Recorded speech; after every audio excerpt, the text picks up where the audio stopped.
Nakatanggap ka na ba ng babala mula sa Diyos?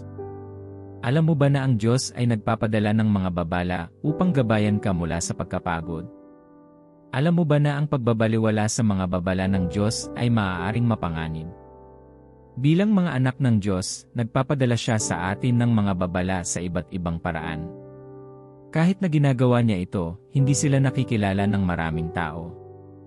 Sa video na ito, ibabahagi ko ang 7 palatandaan na binabalaan ka ng Diyos. Dapat kang magkaroon ng kamalayan sa mga palatandaang ito dahil nakakaapekto ito sa bawat aspeto ng iyong buhay. Bago tayo magsimula, isaalang-alang ang pag-subscribe sa channel na ito kung hindi mo pa nagagawa. I-like at I-click ang notification button para makatanggap ng mas maraming inspiring na video. Bilang isang ama, nais ng Diyos na makita kang mahusay sa iyong ginagawa at gabayan ka sa buhay.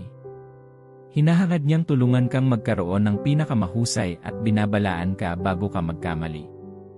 Maaari kang gumawa ng sarili mong mga desisyon, ngunit palaging ipapadala ng Diyos ang kanyang mga babala sa unahan.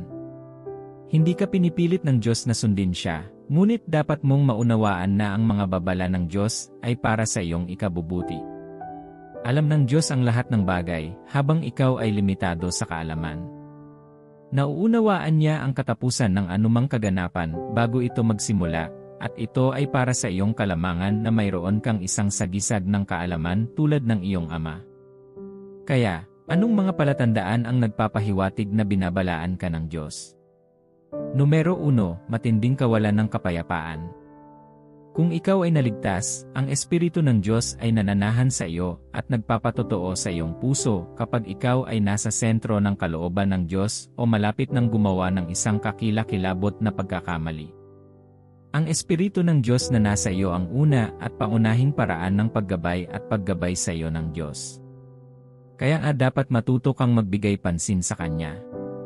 Kung mananatili kang isang espiritual na sanggol at tumanggi na umunlad sa espiritual, maaaring hindi mo makuha ang pag-udyok ng espiritu. Nasa iyo ang banal na espiritu, at siya ay ipinadala upang gabayan ka sa lahat ng katotohanan. Ang sabi ng Biblia sa Juan 16:13, ngunit pagdating niya, ang espiritu ng katotohanan, papatnubayan niya kayo sa lahat ng katotohanan. Ano pa ang darating? Naliligaw ka kapag ayaw mong bigyang pansin siya. Ipinadala siya ng Diyos bilang patnubay at liwanag upang lumiwanag ang iyong landas. Siya ang boses na nagsasabi sa iyo, ito ang daan, lumakad ka roon. Ito ang dahilan kung bakit inutusan ka ng Diyos na mapuspos ng Espiritu, upang madali mong makuha ang kanyang mga direksyon. Kapag gagawin mo na ang isang partikular na bagay at nawala ang iyong kapayapaan at katahimikan sa loob, binabalaan ka ng Diyos tungkol sa desisyon na gagawin mo. Ito ay maaaring mukhang hindi nakakapinsala sa iyo at maaaring mukhang ang pinakakailangan na bagay para sa iyo. Ngunit dapat mong maunawaan na ang kapayapaan ay isang regalo na ibinibigay lamang kapag ikaw ay nasa perpektong kalooban ng Diyos. Kung lumihis ka sa perpektong kalooban ng Diyos, mawawala ang kanyang kapayapaan, at hanggang sa bumalik ka sa kanyang kalooban, hindi ka makakatagpo ng kapayapaan. Ang mga tao ay nawalan ng kapayapaan sa paggawa ng ilang mga desisyon, gayunpaman sila ay tumatangging makinig sa tawag na ipinapadala sa kanila ng Diyos. Ang pagtanggi na sumuko sa pagkawala ng kapayapaan ay maaaring mapanganib. Maaari kang gumawa ng isang malaking pagkakamali sa pamamagitan ng pagpapabaya sa iyong pagkawala ng kapayapaan.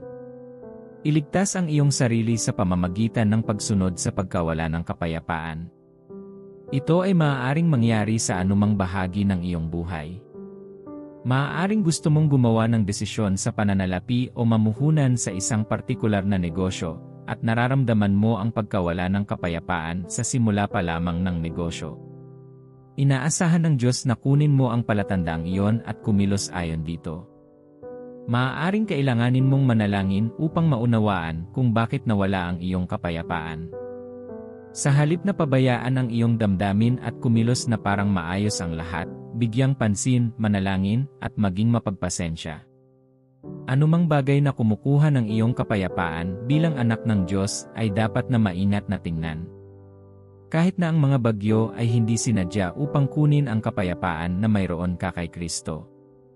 Maaari kang magkaroon ng kagalakan sa gitna ng kabuluhan dahil ikaw ay kay Kristo. Ngunit kung napagtanto mo na kulang ka sa kapayapaan, kapag naiisip mo ang isang bagay na gusto mong gawin o isang aksyon na gusto mong gawin, suriin ito at ipagdasal ito.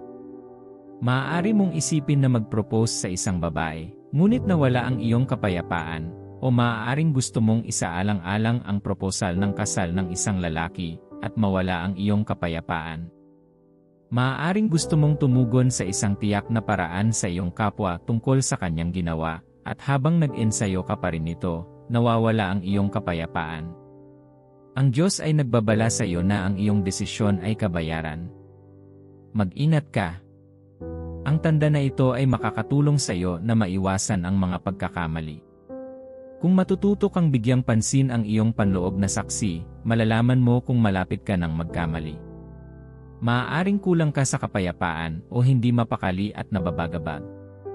Ang isa sa mga pangunahing paraan ng pagbibigay ng babala sa iyo ng Diyos ay upang pukawin ang iyong espiritu kapag ang iyong puso ay hindi natatag. Hindi ka dapat kumilos sa ganoong oras hanggang sa malinaw ang tubig. Sa Aklat ng Mga Gawa, nais ni Pablo na pumunta sa isang partikular na lugar upang mangaral, ngunit napansin niyang nawala ang kanyang kapayapaan. Pakiramdam niya ay hindi mapakali. Pakiramdam niya ay ayaw ng Diyos na pumunta siya doon. Bagamat maganda ang kanyang pagkilos, may panganib sa hinaharap. Ninais niyang ipangaral ang ebanghelyo, ngunit kailangan niyang sundin ang pamumuno ng Diyos. Nang maglaon, sa isang panaginip, nakita niya ang isang lalaki sa ibang bansa na tumatawag sa kanya upang pumunta at tulungan sila. Pumunta siya roon at ipinangaral ang ebanghelyo. Dapat kang maging sensitibo sa iyong espiritu, kahit na gumagawa ng mabubuting bagay ng may tamang intensyon. Kung nawala ang iyong kapayapaan, bigyang pansin. Huwag mo na lang ipaliwanag. Bigyang pansin ito at manalangin. Maging matyaga bago ka kumilos. Mag-isip ng mabuti, obserbahan ang sitwasyon, at maaari mong iligtas ang iyong sarili mula sa paggawa ng isang magastos na pagkakamali. Isa sa mga pangunahing paraan na binibigyan ka ng Diyos ng mga babala ay sa pamamagitan ng pagkuha ng iyong kapayapaan mula sa iyo. Ito ay para ipaalam sa iyo na may gagawin kang mali. Ang Espiritu ng Diyos na nasa iyo ay ibinigay para sa layuning ito. Hindi lamang siya nariyan upang manatili sa iyong puso, nandyan siya para gabayan ka at bawasan ang iyong mga pagkakamali. Hayaan mo siyang pangunahan ka at sundin ang mga babala ng Diyos. Sa huli, magiging masaya ka sa ginawa mo. Ang isa pang halimbawa sa Biblia ay si Haring Paraon na nanaginip at nabalisa tungkol dito. Alam niyang may mali sa panaginip at hinanap niya ang mga pantas upang tulungan siyang bigyang kahulugan ito. Paano kung baliwalain niya ang nakakabagabag na pakiramdam na naramdaman niya? Ang lupain ng Ehipto ay magiging katulad ng ibang bansa at mararanasan din ang tagtuyot at taggutom na sumasalot sa ibang mga lupain. Ngunit dahil nakinig siya, nagkaroon sila ng sapat na makakain at nagtinda pa nga sa ibang mga bansa nang dumating ang taggutom. Itinuturo nito sa iyo na ang pagbibigay pansin sa kung ano ang nangangailangan ng iyong kapayapaan ay nangangahulugan ng pagliligtas sa hinaharap. Ang iyong hinaharap ay mas mahalaga sa iyo kaysa sa kasalukuyan at dapat kang maging masigasig na gumawa ng mga desisyon na positibong nagbibigay ng seguridad sa iyong hinaharap. Bilang 2, hindi pagkakatugma sa salita ng Diyos. Ang salita ng Diyos ang huling tagapamagitan ng bawat tunay na mananampalataya. Anumang plano, kaisipan, o ideya na sumasalungat sa nakasulat na salita ng Diyos ay hindi lamang dapat magtaas ng kilay kundi magsenyas ng babala sa iyo. Ang salita ng Diyos ay sinubukan at nasubok, ito ay naging sukatan ng Diyos sa paglipas ng mga siglo at hindi nagbabago. Kung nagpapasya ka laban sa sinasabi ng salita ng Diyos, dapat kang mag-ingat. Ang sabi ng Biblia sa mga awit 12:6 at ang mga salita ng Panginoon ay walang kapintasan, gaya ng pilak na dinalisay sa pugon na putik na 7 dinalisay. Ang langit at lupa ay lilipas, ngunit walang bahagi ng salita ng Diyos ang hindi matutupad.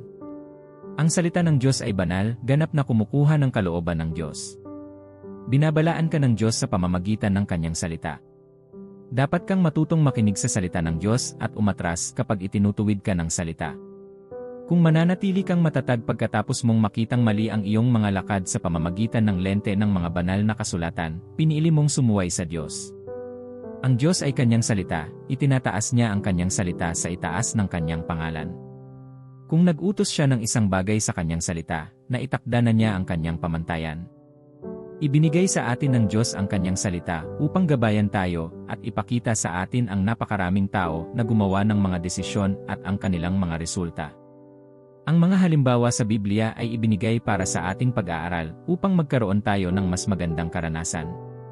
Dapat kang matuto mula sa kanila kaysa sa pagnanais na gumawa ng katulad ng mga pagkakamali. Hindi maaaring sumalungat ang Diyos sa kanyang salita. Isang paraan upang masubukan kung ikaw ay nasa kalooban ng Diyos o minamanipula ay ang suriin kung ang ideya ay naayon sa mga prinsipyo ng salita ng Diyos. Kung ito ay lumalabag sa salita ng Diyos, ito ay hindi kalooban ng Diyos. Maging mabilis na itigil ang anumang bagay na hindi sinasang-ayunan ng salita ng Diyos. Ang kanyang salita ang pamantayang nagbabala sa atin kapag tayo ay naliligaw. Tanungin ang iyong sarili, ano ang sinasabi ng Biblia tungkol sa pagkilos na ito? Ang aking pagkilos ba ay naayon sa salita ng Diyos? Halimbawa, kung gusto mong tumugon sa isang tao nang walang pakundangan, tandaan ang sinasabi ng salita ng Diyos na ang iyong pananalita ay dapat na puno ng mga salita ng biyaya. Binabalaan ka na ng Diyos at ipinapakita kung paano kumilos sa ganoong sitwasyon. Tandaan, nasa iyo ang pagpipilian, ngunit responsable ka sa mga kahihinatnan ng bawat aksyon na iyong gagawin. Sa Aklat ng Roma, ipinaliwanag na ng Biblia ang resulta ng mga hindi nagnanais na panatilihin ang Diyos sa kanilang kaalaman. Ibinigay sila ng Diyos sa isang masamang pag-iisip upang gawin ang mga bagay na labag sa batas. Ang sinumang pipili sa landas na iyon ay magkakaroon ng parehong resulta dahil hindi nagbabago ang Diyos, siya ay nananatiling pareho. Nakakakuha ka ng inspirasyon mula sa salita ng Diyos, nakakakuha ka rin ng mga tagubilin at direksyon. Nakakakuha ka ng mga babala at payo. Sundin ang tagubilin ng Diyos mula sa kanyang salita upang maiwasan ang paulit-ulit na pagkakamali. Habang binabasa mo ang mga pahina ng banal na kasulatan, maghanap ng mga bagay na dapat iwasan at mga aral na matututuhan. Hindi laging madaling sumunod sa mga babala, ngunit sumuko sa mga ito para sa iyong kaligtasan at sa hinaharap. Huwag hayaang pangunahan ka ng iyong ego. Gayunpaman, kailangan mong pag-aralan ang salita upang malaman kung ano ang sinasabi ng Diyos.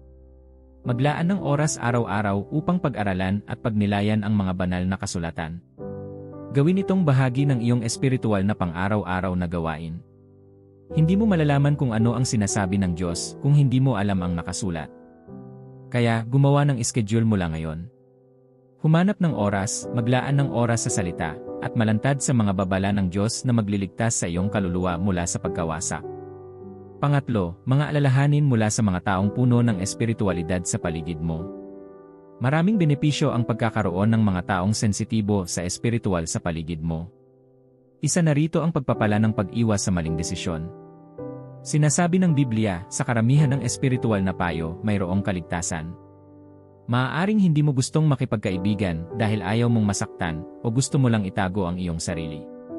Okay lang iyon, ngunit kailangan mo ng isang espiritual na kumpanya upang matulungan kang malaman kung ikaw ay nasa landas. Palaging pinipigilan ka ng mga espiritual na kaibigan na magkamali. Magagamit sila ng Diyos para balaan ka bago ka magkamali. Kung ang mga espiritual na tao sa paligid mo ay nag-aalala tungkol sa iyong pamumuhay o isang desisyon na gusto mong gawin, dapat kang mag-ingat bago gawin ang mga ito. Dapat mong hanapin ang kanilang payo at hindi lamang tingnan sila bilang mga kaaway. Ang iyong pastor, mga miyembro ng pamilya, at mga malalapit na kaibigan ay nasa puso mo ang iyong pinakamahusay na interes. Maaaring hindi mo maintindihan kung bakit nila sinasabi ang ilang mga bagay, ngunit dapat mong bigyang pansin ang mga ito. Mahalaga na sinasadya mong palibutan ang iyong sarili ng mga taong nagmamahal sa Diyos at nakakarinig mula sa Kanya. Kung wala kang gayong mga kaibigan, maaaring mahirap kung minsan nakilalanin ang mga babala ng Diyos. Hindi ka maaaring umasa sa iyong espiritual na pagiging sensitibo lamang sa masamang mundong ito. Dapat kang maging mapagpakumbaba upang magtanong sa mga tagapayo, kaibigan, pinuno at pamilya. Maging bukas sa pagtutuwid at mga babala mula sa kanila. Sinasabi ng Biblia sa Kawikaan 11:14 dahil sa kawalan ng patnubay ay nabubuwal ang isang bansa, ngunit tinitiyak ng maraming tagapayo ang tagumpay. Kailangan mo ng maraming tagapayo upang matiyak ang tagumpay. Palaging may kaligtasan sa maraming payo. Nang si Haring Rehoboam ay magiging hari ng Israel, tinanong ng mga tao kung ano ang kanyang mga plano para sa bansa. Nakiusat sila sa kanya na bawasan ang pasanin, ngunit tinanggihan niya ang payo ng kanyang mga matatanda at piniling makinig sa kanyang di matalinong mga kabiyak. Sinabi niya na ang kanyang pulso ay mas mahigpit kaysa sa baywang ng kanyang ama, at kalaunan, nawala sa kanya ang malaking bahagi ng bansa. Kailangan mong mag-ingat sa mga taong pinili mo bilang kaibigan. Maaaring hindi palaging tama ang iyong mga kaibigan, ngunit kadalasan, tama sila. Si Pedro, minsan, ay nagsabi ng isang bagay na mali dahil sa kanyang pag-ibig kay Jesus. Bagamat alam niya na si Jesus ay dumating upang mamatay, hindi niya nais na siya ay mamatay. Yan ang palaging gagawin ng magkakaibigan. Pinoprotektahan lamang ni Pedro ang kanyang kaibigan, ngunit sinaway siya ni Jesus dahil hindi niya iniisip ang tungkol sa Diyos at sa kanyang agenda kundi ang kanyang sariling mga hangarin. Ang puso ni Pedro ay dalisay, siya ay may tunay na pag-ibig kay Jesus. Maaaring hindi palaging tama ang mga tunay na kaibigan, ngunit nasa puso nila ang iyong pinakamabuting interes, kaya laging timbangin ang kanilang opinyon sa salita ng Diyos. Sa tulong ni Jonathan, nakataka si David sa pakana ni Haring Saul na patayin siya. Kapag ang mga espiritual na tao sa paligid mo ay nag-aalala, huminto at bigyang pansin. Pakinggan kung ano ang kanilang sasabihin bago gumawa ng desisyon. Ito ay isa sa mga paraan na binabalaan ka ng Diyos. Bilang 4, hindi inaasahang mga hadlang o hamon. Ang mga hamon o pagsubok ay isa pang paraan na nagbabala at nagpoprotekta sa iyo ang Diyos mula sa pagkakamali. Hindi lamang kayo binabalaan ng Diyos tungkol sa masasamang bagay, binabalaan ka niya sa mga tila magagandang bagay na nakakapinsala sa iyo, na hindi mo nakikita. Ang ilang magagandang bagay ay hindi mabuti para sa iyo. Kung pupunta ka sa direksyon na sinusubukan ng Diyos na bigyan ka ng babala, at hindi ka nakikinig, magdadala siya ng mga hindi inaasahang balakid na magpapabagal sa iyo o ganap na magbago ang iyong isip. Ang lahat ay maaaring mukhang maayos at tama hanggang sa biglang lumitaw ang isang problema mula sa kung saan. Maaaring nasil mo na ang deal at nakumpleto ang bawat procedure, para lang magsimulang makaranas ng mga hindi kinakailangang obstacle na nag-aalala sa iyo. Kapag ang lahat ng mukhang berde ay biglang naging pula, dapat kang maglaan ng oras upang hanapin ang mukha ng Diyos. Maaari mong isipin na ang dyablo ay humahadlang sa iyong paraan, samantalang ang Diyos ay sinusubukan lamang na ibalik ka. Pinasimulan ng dyablo ang bawat masamang bagay, ngunit hindi lahat ng masamang bagay ay mula sa dyablo. Ang isang masamang pangyayari o pagkaantala ay maaaring mula sa Diyos, ngunit pinasimulan ng dyablo. Kailangan ng discernment at patience para makapag-iba-iba. Ang dyablo ang nagpasimula ng kapahamakan ni Job, hindi ang Diyos. Pinahintulutan ng Diyos ang lahat ng pinagdaanan ni Job para sa isang layunin. Kapag ang lahat ay nagsimulang lumiko sa isang kabaliktaran na direksyon sa kung ano ang iyong binalak, itinuturo ka ng Diyos na bigyang pansin. Sinasabi sa iyo ng Diyos na higit na tumutok sa Kanya. Ang Diyos ay nagbibigay sa iyo ng isang tanda ng babala. Napakahalaga ng mga desisyon sa iyong buhay, at dapat kang maging maingat sa paggawa nito. Unawain na ang mga desisyon ay tumutukoy sa tadhana, at kung gagawa ka ng maling desisyon, makakaapekto ito sa iyong kapalaran. Ito ang dahilan kung bakit ginagamit ng Diyos ang paraang ito para tawagan ka pabalik sa pagkakasunod-sunod. Ang pagsubok muli kapag binalaan ka ng Diyos tungkol sa pagpupursige sa isang partikular na bagay ay isang maling tugon. May mga bagay na dapat ipagpatuloy at ang iba ay dapat mong bitawan. Maaaring ito ay isang marangal na layunin, ngunit kung lumala ang sitwasyon, dapat mong muling isaalang-alang at manalangin ng lubusan. Tandaan na sa tuwing binabalaan ka ng Panginoon sa paggawa ng isang bagay, ito ay para sa iyong ikabubuti. Maaaring hindi mo maintindihan, ngunit dapat mong sundin ang kanyang pamumuno. Maaari mong piliin ang iyong landas, ngunit magiging sapat kang matalino upang sundin ang kanyang pamumuno. Ito ang sinasabi ng Biblia sa 1 Corinthians 1:25, sapagkat ang kamangmangan ng Diyos ay higit na marunong kaysa sa karunungan ng tao, at ang kahinaan ng Diyos ay mas malakas kaysa sa lakas ng tao. Ang kamangmangan ng Diyos ay higit na marunong kaysa sa karunungan ng tao, kaya't huwag mong ipagpalagay na higit na nakakaalam, sundin lamang ang kanyang pamumuno. Numero 5, nakakaligalig na mga pangarap at pangitain. Isa sa mga medium na ginagamit ng Diyos upang makipag-usap sa kanyang mga anak ay sa pamamagitan ng mga panaginip at mga pangitain. Ito ay mga graphic na medium para sa pakikipag-usap sa mga tao. Ginagamit ng Diyos ang mga medium na ito upang makuha ang iyong pansin at upang unahin ang mensahe sa iyong puso. Kapag nakakita ka ng isang bagay sa isang panaginip, ito ay may higit na diin kaysa sa naramdaman mo lamang sa iyong puso. Ang graphic na ilustrasyon habang ikaw ay natutulog at ang diin ng mensahe ay kadalasang nagdudulot ng pasanin, atensyon, at pagkaapurahan. Kung patuloy kang nananaginip tungkol sa isang bagay, sinasabi sa iyo ng Diyos na bigyang pansin ang lugar na iyon. Maraming tao ang nagsasabi na ang Diyos ay hindi nagsasalita sa kanila, ngunit siya ay nagsasalita sa iba't ibang paraan. Kailangan mong maunawaan kung paano nagsasalita ang Diyos, at malalaman mo kapag nagpapasa siya ng mensahe sa iyo. Ginamit ng Diyos ang isang panaginip upang kumbinsihin si Joseph na pakasalan si Maria, kahit na natuklasan na siya ay nagdadalang tao ng isang bata sa pamamagitan ng banal na espiritu. Binalaan din niya sila na umalis sa lungsod at tumakbo sa Ehipto. Hindi alam ni Joseph kung bakit gusto ng Diyos na maglakbay sila, ngunit pinili niyang sumunod. Kung hindi umalis si Jose sa panahong iyon, pinatay na ni Herodes ang sanggol. Nagpadala pa nga ang Diyos ng isang anghel sa mga pantas, na sinasabi sa kanila na huwag bumalik kay Herodes, kundi dumaan sa ibang ruta pauwi. Ito ang paraan ng Diyos ng babala sa kanyang mga tao. Kapag mayroon kang mga pangarap o pangitain, hindi mo inaasahang pababain ang mga ito o makikitang walang katuturan. Sa halip, dapat mo silang yakapin, ipagdasal, tuklasin ang kahulugan nito, at kumilos ng mabilis. Ang pagpili na pabayaan ang mga pangarap na ibinibigay sa iyo ng Diyos ay maaaring sa iyong panganib. Iminumungkahi kong isulat ang iyong mga pangarap at maghanap ng mga interpretasyon. Kung wala kang kaloob ng pagbibigay kahulugan sa mga panaginip, maghanap ng isang taong mayroon. Ang ilang mga tao ay maaaring bigyang kahulugan ang mga espiritual na panaginip. Kilalanin ang iyong pastor, makipag-usap sa isang tao tungkol sa panaginip. Huwag mong pabayaan. Ang mga pangarap ay subjective o layunin. Ang mga elemento, tao, at lugar ay maaaring gamitin bilang mga simbolo at maaari ding magdala ng literal na kahulugan.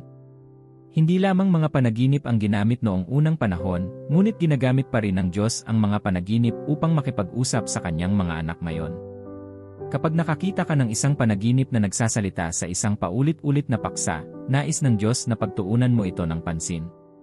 Nagpapadala pa rin ang Diyos ng mga babala at direksyon sa pamamagitan ng mga panaginip at mga pangitain, at dapat mong bigyang pansin ang mga ito upang manatiling ligtas. Ang Diyos ay nagpapadala sa iyo ng mga babala upang panatilihin kang ligtas at mula sa pagkakamali at pagkakamali. Bigyang pansin ang mga ito at maiiwasan mo ang mga hindi kinakailangang pagkakamali. Numero 6, kawalang katiyakan. Ang kawalan ng katiyakan ay isang senyales na binabalaan ka ng Diyos.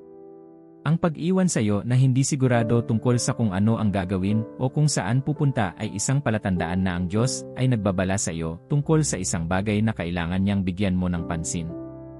Iniiwan ka ng Diyos sa isang ulap para makalapit ka sa Kanya para sa direksyon. Sa kasamaang palad, maraming tao ang kumikilos sa kabila ng hamog na ulap. Bilang isang ama, natutunan ng Diyos na makitungo sa kanyang mga anak sa anumang paraan na posible upang maibalik ang punto. Hindi mo kailangang maging matigas ang ulo sa tagubilin ng Diyos. Kapag napansin mo ang kawalan ng katiyakan, inaasahan ng Diyos na magtanong ka at magdahan-dahan. Maaaring nauna ka sa Kanya sa sigasig, pagsinta, o takot, ngunit kapag napansin mo na ang mga bagay ay nagiging malabo, dapat kang huminto at makinig sa Kanya. Ang sabi ng banal na kasulatan sa mga awit 46:1, tumahimik ka at kilalanin mo na ako ang Diyos. Ako ay dadakilain sa gitna ng mga bansa, ako ay dadakilain sa lupa. Ang ibig sabihin ng pagiging parin ay naghihintay sa Kanya na magsalita bago kumilos. Ang ibig sabihin ng pagiging parin ay naghihintay sa Kanya na patnubayan ka bago ka kumilos. Isa sa mga paraan na binabalaan ka ng Diyos ay sa pamamagitan ng paggawa ng mga bagay na hindi malinaw sa iyo. Kapag hindi mo alam kung ano ang susunod na gagawin, maaari mong gawin ito bilang isang senyales. Maaari mong simulan ang iyong sarili sa iyong karunungan sa paggawa ng mga desisyon sa pamamagitan ng mga salpok sa halip na patnubayan ng Espiritu. Paminsan-minsan, gagawin ka ng Diyos sa isang hamog upang mapagtiwalaan mo siya ng buong puso at hindi manalig sa iyong sariling pangunawa. Ididirekta niya ang iyong landas at itutuwid ang iyong daan. Kapag ang mga bagay ay hindi sigurado, mangyaring huwag pansinin ang mga ito, binabalaan ka ng Diyos. Bilang ikapito, pag-uulit. Sinasabi ng Biblia sa mga awit 62, 11 na minsang nagsalita ang Diyos, ngunit 2 beses ko itong narinig. Kapag ang Diyos ay paulit-ulit na nagsasalita tungkol sa isang partikular na bagay o naglalabas ng ilang mga senaryo na tumuturo sa parehong paksa, siya ay partikular tungkol dito at binabalaan ka nito. Inuulit ng Diyos ang mga tagubilin at babala na ibinigay niya sa iyo. Kapag pinabayaan mo ang paulit-ulit na mensahe ng Diyos, binabaliwala mo ang tanda na ibinibigay niya sa iyo. Maaaring hindi lamang ang Diyos ang nakikipag-usap sa iyo at inuulit ang mensahe. Maaaring gumamit siya ng isang taong malapit sa iyo upang sabihin ang parehong bagay na sinabi niya kanina. Maaaring akayin ka niya na makinig sa isang sermon na may parehong mensahe, lalo na kapag may balak kang gawin. Siya ay patuloy na nagbabala sa iyo na huwag pumunta sa landas na iyon at inaasahan mong magbunga. Mga minamahal, dapat mong maunawaan na ang babala ng Panginoon ay para sa iyong ikabubuti. Kapag mas maaga mong naintindihan kung paano siya nagsasalita sa iyo at kung ano ang ibig niyang sabihin, mas maganda ang iyong karanasan dito sa lupa. Ang sabi ng Biblia sa Jeremias 20:11, sapagkat alam ko ang mga plano ko para sa iyo, sabi ng Panginoon, mga planong ipapaunlad ka at hindi para saktan ka, mga planong magbibigay sa iyo ng pag-asa at kinabukasan. Hindi hinahanap ng Diyos ang iyong pinsala, siya ay naghahanap ng iyong kabutihan. Maaaring hindi mo maintindihan kung ano ang kanyang ginagawa o kung bakit siya gumagawa ng ilang mga hinihingi, ngunit makatitiyak ka na nasa puso niya ang iyong interes. Hindi niya sinusubukang limitahan o biguin ka, sinusubukan niyang gabayan ka sa tamang landas. Ang Diyos ay liwanag at walang kadiliman sa Kanya. Ang Diyos ay pag-ibig at walang anyo ng pagkapuot sa Kanya. Kapag naunawaan mo ang kalikasan at katangian ng Diyos, mauunawaan mo rin na siya lamang ang gumagawa ng mabuti. Sinabi ni Jesus na walang mabuti maliban sa Ama. Siya ang kahulugan ng mabuti, at bagamat hindi nauunawaan ng iyong karunungan ang lahat ng Kanyang ginagawa, dapat kang magkaroon ng pananampalataya sa Kanya. Ang iyong pananampalataya sa Diyos ay dapat na mas malakas kaysa sa lahat ng bagay na iyong kinakaharap. Ang mga babala ng Diyos ay dahil sa Kanyang pagmamahal at awa. Ang mga babala ng Diyos ay mula sa pusong handang patnubayan ang Kanyang anak. Magiging mapagpakumbaba kang tanggapin ang Kanyang pamumuno kapag nakita mo ito sa ganitong paraan. Maaaring mahirap tanggapin ang pagkastigo ng Diyos. Maaaring mahirap tanggapin ang Kanyang pagsaway o pagtutuwid, ngunit dapat mong tandaan na ang mahal ng Ama ang Kanyang pinarurusahan. Kapag mahal ka ng Ama, babalaan, itatama, at gagabayan ka niya. Iingatan ka niya upang matiyak na makukuha mo ang pinakamahusay na mayroon siya para sa iyo. Huwag isipin na ito ay isang masamang bagay, ito ang pinakamahusay na maaaring mangyari sa iyo. Huwag baliwalain ang mga babala ng Diyos. Sa halip, maging matyaga, bigyang pansin sila, at kumilos kung saan ito kinakailangan. Kung gagawin mo ito, mababawasan mo ang iyong mga pagkakamali at magkakaroon ka ng maayos na buhay. Manalangin tayo. Panginoong Jesus, salamat sa iyong salita at paghahayag ngayon. Nagpapasalamat ako sa kung gaano mo ako iniisip at ang mga plano mo para sa akin. Nagpapasalamat ako sa iyong mga awa at sa iyong patuloy na pag-ibig ng Ama. Salamat, Panginoon, sa pagiging mas malapit sa akin kaysa sa mahihiling ko. Salamat sa iyong pagiging hindi makasarili. Salamat sa iyong walang hanggang sakripisyo. Ako ay nagpapasalamat sa iyo, Panginoon. Nagpapasalamat ako sa iyo kung nasaan ako ngayon dahil sa awa mo ay hindi ako natupok. Daig sana ako ng dyablo kung wala ka sa tabi ko, pero dahil sa iyo, nabubuhay ako. Kaya kong harapin ang mga hamon ng bukas dahil kasama kita. Salamat, Panginoong Jesus.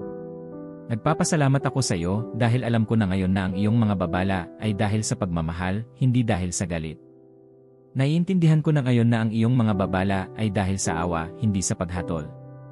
Salamat sa iyong pagnanais na magtagumpay ako. Salamat sa iyong pagnanais na ako ay maging matatag at mabunga.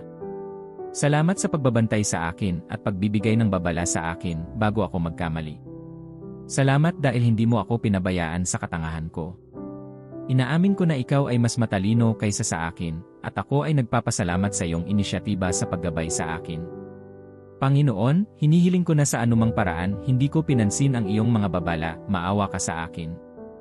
Sa anumang paraan ay binibilang ko ang iyong mga babala bilang walang kaugnayan, mangyaring maawa sa akin. Naiintindihan ko na ngayon at nagsisisi ako sa ganoong aksyon. Alam kong may mga pagkakataon na nakagawa ako ng sarili kong mga desisyon, kahit na matapos ang iyong mga babala.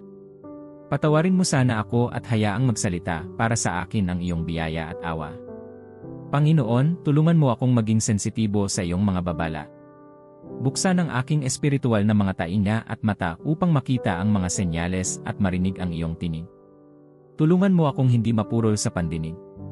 Naiintindihan ko na ikaw ang aking ama at gusto mong laging gabayan ang iyong anak. Tulungan mo akong marinig ka sa tuwing ginagabayan mo ako. Kung gumagalaw pa rin ako kapag gusto mong huminto ako, mangyaring iguhit ako sa anumang paraan at ipaalam sa akin na kinakausap mo ako. Ayokong magkamali na maiiwasan ko. Ayokong magkamali na mapipigilan ko sa pakikinig lang sa'yo. Ayokong gumawa ng mga aksyon na magdudulot sa akin ng mahal. Tulungan mo ako, Panginoon. Alam ko na ngayon ang mga medium na ginagamit mo at bibigyan ko sila ng pansin.